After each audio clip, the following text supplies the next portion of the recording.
Hello dear students, class 5th EVS की पिछली video में हमने फर्स्ट चैप्टर कैसे पहचाना चींटी ने दोस्त को स्टार्ट किया था। आज की इस वीडियो में हम इस चैप्टर को आगे पढ़ेंगे। ठीक है, तो चलिए स्टार्ट करते हैं आज की क्लास। करके देखो और लिखो। बच्चों, आपके लिए आज एक एक्टिविटी है। ठीक है, आपने क्या करना है, देखिए, चीनी के कुछ दाने, गुड़ या कोई मीठी चीज़ ज़मीन पर रखो। अब इंतज़ार करो चींटियों के आने का। अब देखो, आपने देखा होगा बच्चों, जब हमसे कोई मीठी चीज़ ज़मीन पर गिर जाती है तो कुछ ही देर में उस मीठी चीज़ के आसपास चींटियाँ इकट्ठा होने लग जाती हैं, है ना। आपने भी कुछ ऐसा ही करना है। आपने चीनी के कुछ दाने या फिर गुड़ या फिर कोई भी मीठी चीज़ ज़मीन पर रखनी है और इंतज़ार करना है चींटियों के आने का। तो बच्चों जाइए, चीनी के कुछ दाने, गुड़ या फिर कोई भी मीठी चीज़ जल्दी से ले आइए। ठीक है, तब तक आप इस वीडियो को रोक लीजिए। ठीक है बच्चों, ला गए। अब आपको क्या करना है, आपको इस मीठी चीज़ को ज़मीन पर रखना है और इंतज़ार करना है कि चींटी कितनी देर में आती है। तब तक आप वीडियो को रोक लीजिए और इंतज़ार कीजिए। देखा बच्चों, चींटी आ गई ना। अब बताइए चींटी कितनी देर में आई। कुछ ही देर में आ गई ना। तो अभी आपने देखा कि चींटी कितनी देर में आई, तो वो कितनी देर में आई वो आप यहाँ पर लिख देंगे। ठीक है। अच्छा, अब ये बताइए कि वहाँ पर एक चींटी है या बहुत सारी चींटियाँ हैं। बहुत सारी चींटियाँ हैं ना। अच्छा, अब ये बताइए, क्या सबसे पहले एक चींटी आई या सारा झुंड इकट्ठा आया था।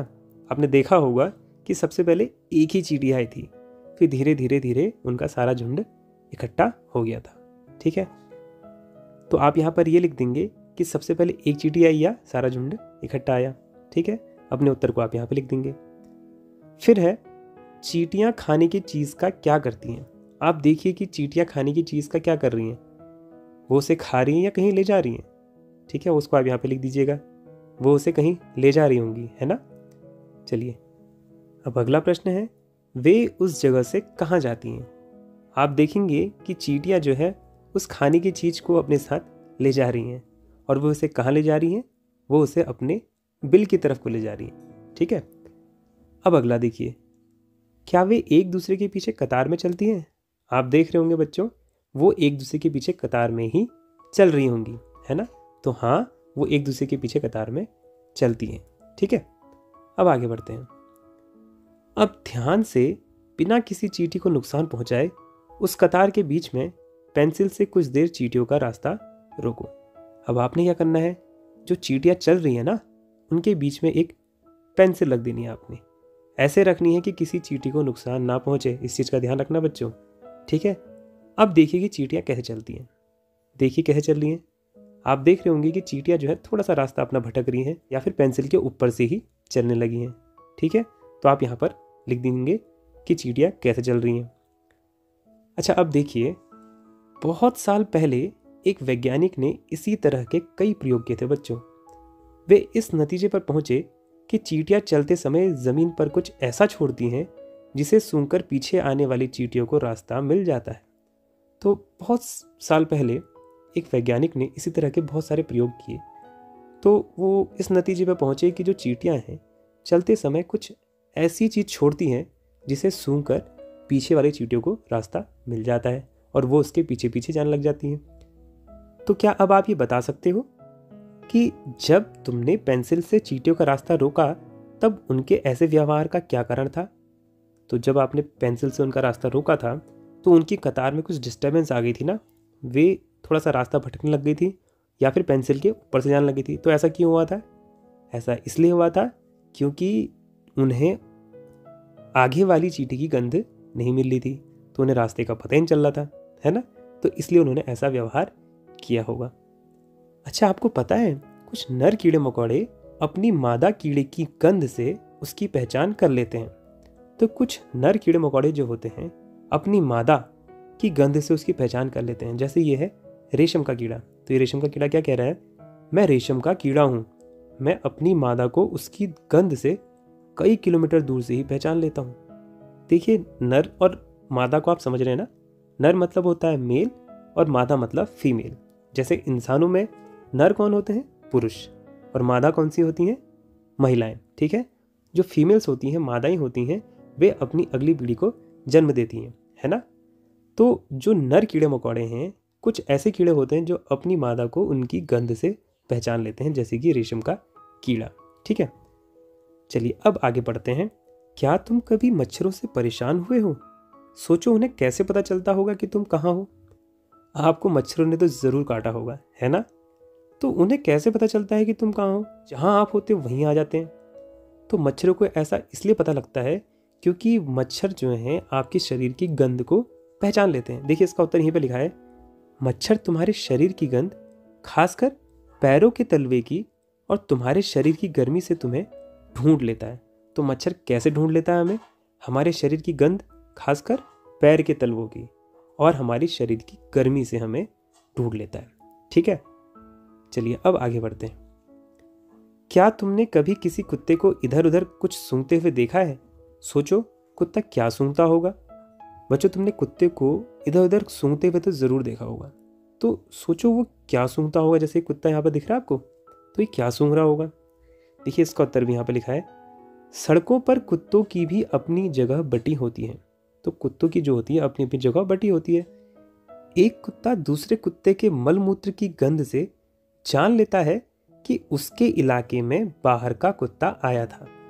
तो कुत्ता सूंघ करके ये पता लगा लेता है कि उसके इलाके में कोई बाहर का कुत्ता आया था। कैसे? उसके मलमूत्र की गंध से। ठीक है, चलिए अब आगे बढ़ते हैं। अब आपके लिए कुछ प्रश्न हैं। पहला प्रश्न है, हम कुत्तों के सूंघने की शक्ति का इस्तेमाल कहाँ कहाँ करते हैं? बच्चों कुत्तों की सूंघने की शक्ति बहुत होती है ना, तो इसका इस्तेमाल भी इंसानों द्वारा किया जाता है। तो कहाँ कहाँ किया जाता है? हम चोर को पकड़ने में, बम ढूंढने में और खोया हुआ सामान ढूंढने में कुत्ते की सूंघने की शक्ति का इस्तेमाल करते हैं। ठीक है, तो कुत्तों के सूंघने की शक्ति का इस्तेमाल कहाँ कहाँ होता है? चोर डाकुओं को पकड़ने में, बम ढूंढने में, खोया सामान ढूंढने में कुत्ते की शक्ति का इस्तेमाल किया जाता है। ये आपने देखा होगा, आपने मूवीज़ में देखा होगा या आपने सामने देखा होगा कि पुलिस वाले जो हैं कई बार कुत्तों का यूज़ करते हैं कुछ सामान ढूंढने में या किसी चोर को पकड़ने में या कहीं बम ढूंढने में। तो इस तरीके से हम लोग कुत्तों की सूंघने की शक्ति का इस्तेमाल करते हैं। ठीक है, चलिए अब अगला प्रश्न है, किन किन मौक़ों पर तुम्हारी सूंघने की शक्ति तुम्हारे काम आती है? सूची बनाओ। तो आपको ये बताना है कि आपकी सूंघने की शक्ति कब कब काम आती है। जैसे उदाहरण के लिए खाने की गंध से उसके ख़राब होने का पता चलना, तो हमें पता चल जाता है ना खाने की गंध से कि वो खाना ख़राब हो चुका है। या किसी चीज़ के जलने का पता चलना, तो हम लोग सूंघने की शक्ति का ही तो प्रयोग करते हैं। इससे हमें पता चल जाता है कि कौन सा खाना ख़राब हो गया है या फिर कौन सी चीज़ जल गई है ना। तो ऐसे ही आपकी शक्ति और कहाँ कहाँ काम आती है। तो आपने देखा होगा ख़राब खाने और जलने के अलावा बहुत मौक़ों पर सूंघने की शक्ति हमारे काम आती है। जैसे फूलों की खुशबू, हम लोग को फूलों की खुशबू का पता चल जाता है ना।